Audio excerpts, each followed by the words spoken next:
खबर इंदौर से है। यहां पर 4 बच्चों की वकालत करने का मामला सामने आया है। 4 संतान पैदा करने वाले नवयुगलों को 1 लाख रुपए का इनाम दिया जाएगा। यह अजीबोगरीब घोषणा की है ब्राह्मण समाज के परशुराम कल्याण बोर्ड की तरफ से। उनके अध्यक्ष विष्णु राजौरिया, उन्होंने यह बयान दिया है कि समाज में 4 बच्चे आप पैदा करें, नहीं तो विधर्मी देश पर कब्जा कर लेंगे। सोशल मीडिया पर अब यह बयान वायरल हो रहा है, काफी इसमें प्रतिक्रिया भी आ रही है। ब्राह्मण परिचय सम्मेलन का यह वीडियो बताया जा रहा है। तो मेरा आपसे आग्रह है, कम से कम 4 तो होना ही चाहिए। अगर 4 बच्चे हो गए, जिनके 4 बच्चे होंगे सनाट्य समाज में, तो उनको 1 लाख का इनाम परशुराम कल्याण बोर्ड देगा। बच्चे पैदा करने में पीछे नहीं रहना है, नहीं तो विधर्मी लोग इस देश पर कब्जा कर लेंगे। और इस वक्त हमारे साथ इस पर चर्चा करने के लिए कांग्रेस प्रवक्ता मृणाल पंत और बीजेपी प्रवक्ता पंकज चतुर्वेदी जुड़ चुके हैं। आप दोनों का ही बहुत बहुत स्वागत है। पंकज जी, ब्राह्मण समाज के सम्मेलन में आपने देखा किस तरह से यहाँ पर उनके जो अध्यक्ष राजौरिया जी वो कह रहे हैं कि 4 बच्चे पैदा कीजिए और आपको 1 लाख रुपए का इनाम मिलेगा। इससे पहले हम सुन चुके हैं, पंडित धीरेन्द्र कृष्ण शास्त्री हो, चाहे पंडित प्रदीप मिश्रा हो, अलग अलग साधु संतों की तरफ से इस तरह के बयान सामने आए हैं। मोहन भागवत ने भी इसको लेकर के बयान दिया था। तो समझ नहीं आ रहा है कि अब क्या होगा, नियंत्रण करना है या फिर जनसंख्या बढ़ाना है? आखिर इस तरह की बातें बार बार क्यों, और भाजपा का क्या स्टैंड है? पंकज जी देखिए आकांक्षा जी, 2 विषय। पहला विषय सामाजिक चर्चा, समाज में चेतना, समाज में जागृति और सामाजिक संवाद, जिसकी बातचीत समाज से जुड़े लोग, जिसमें हमारे धर्म गुरु, आध्यात्म पुरुष या संघ, जो सामाजिक वैधानिक संगठन है, राष्ट्रवादी संगठन है, वो लोग बातचीत करते हैं। दूसरा विषय, उस विमर्श के आधार पर जनप्रतिनिधियों का मनमानस बनना, मनमानस के आधार पर विधानसभा स्तर पर या केंद्र के स्तर पर विषय जाना और विषय के आधार पर कोई नियम, कायदे, कानून बनने की प्रक्रिया निर्धारित होना, ये प्रक्रिया है। तो मुझे ऐसा लगता है कि ये जो विषय है, जनसंख्या का विषय, डेमोग्राफिक इम्बैलेंस का जो विषय है, ये सामाजिक चर्चा का विषय बहुत प्रबलता के साथ है। और इसमें कोई संदेह नहीं कि पिछली बार भारत सरकार ने जो रिपोर्ट प्रस्तुत करी, तो उसमें स्पष्ट है कि 1955 से लेकर 2015 तक के वर्षों में जो हिंदू सनातनी आबादी है वो 16% कम हुई है। और जिनके पक्ष के लिए कांग्रेस पार्टी तुष्टीकरण की पराकाष्ठा पार करती है, उनकी आबादी 8% बढ़ी है। तो इसमें तो सत्यता है कि आबादी का अंतर बढ़ा है। और यदि हम आसपास के उस हिस्से को, जिसको हम कभी अखंड भारत कहते हैं, वहां पे यदि नजर डोलाएं तो सिर्फ भारत देश एक ऐसा बचा है जहाँ हिंदू सनातनी सुरक्षित और समस्त और संपन्न है। बाकी तो बांग्लादेश क्या है कि पंकज जी, क्या भाजपा समर्थन कर रही है इस बयान का? नहीं, मेरा सिर्फ आग्रह इतना सा है कि भारतीय जनता पार्टी हर सामाजिक सरोकार से सरोकार रखती है, लेकिन ये विषय समाज के स्तर पर चिंता, मंथन और चिंतन की विषय। चलिए ठीक है, मैं मृणाल जी से भी उत्तर ले लेती हूँ, आगे चर्चा करेंगे। मृणाल जी, कांग्रेस का क्या पक्ष है?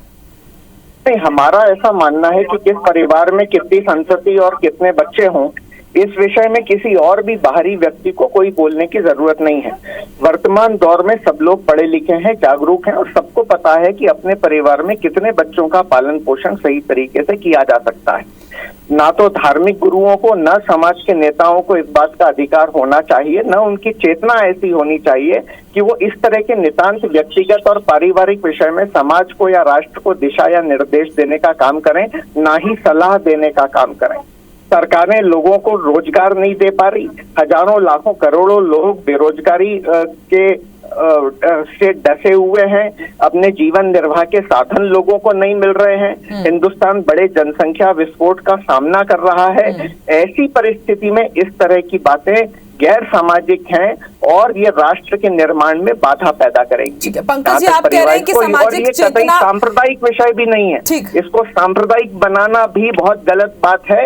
इस तरह के बयानों को परोक्ष रूप से सांप्रदायिक स्वरूप देके जनसंख्या वृद्धि करने की जो स्थिति है, वो आने वाले समय में देश का बहुत नुकसान करेगी। ठीक है, पंकज जी, कैसे ये जायज है कि 4 बच्चे पैदा कर ले? यहाँ पर एक बच्चे को कितने मुश्किल से पाला जाता है, ये आप भी जानते हैं, सब इसे समझ रहे हैं। फिर 4 बच्चे पैदा करेंगे तो आखिर कैसे मुमकिन है कि उतने रिसोर्सेस नहीं है, वैसा इंफ्रास्ट्रक्चर नहीं है? चीन को हम पहले ही पीछे छोड़ चुके हैं। नहीं, देखिए आकांक्षा जी, किसी समय जब देश में ये स्थिति थी, अन्न का अभाव था, साधन संसाधन का अभाव था, तो ये निर्णय उस समय की सरकार ने लिया। हम दो हमारे दो का निर्णय चला, जिसको लोगों ने लागू किया।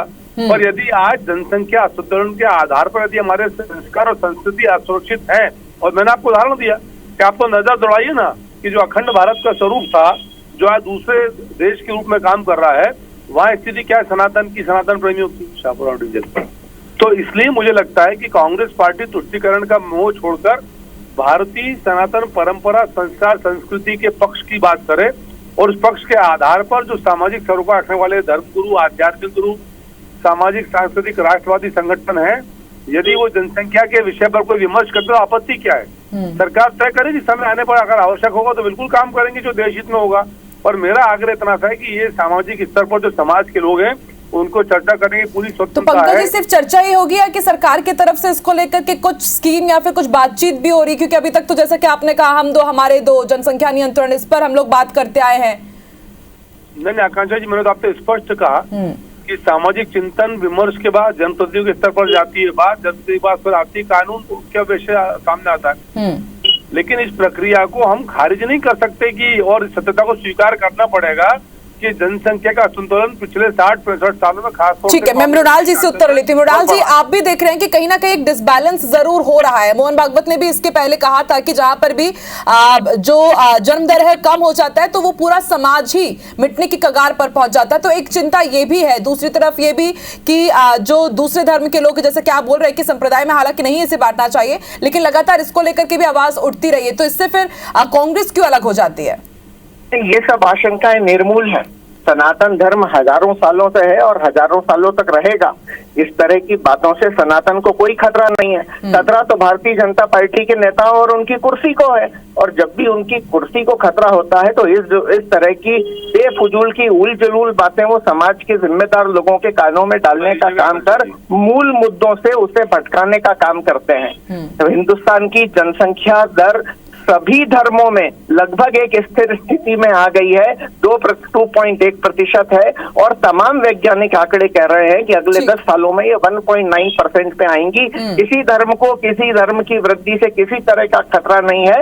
अब हिंदुस्तान स्थायित्व के मुकाम पर पहुंच गया है, और ऐसे में वैज्ञानिक दृष्टिकोण की जगह कौन खतरे में है, कौन खतरे में नहीं है, जनता भी ये चीज देख रही है। लेकिन एक बात है कि इस तरह के बयान आते हैं तो उस पर राजनीति होने लगती है, तुष्टीकरण की राजनीति का आरोप एक दूसरे पर सियासी दल लगाने लगते हैं। देखते हैं अब क्या रुख अख्तियार करता है ये बयान और उसके बाद उस पर होती सियासत। बहुत बहुत शुक्रिया आप दोनों का हमारे साथ जुड़ने के लिए।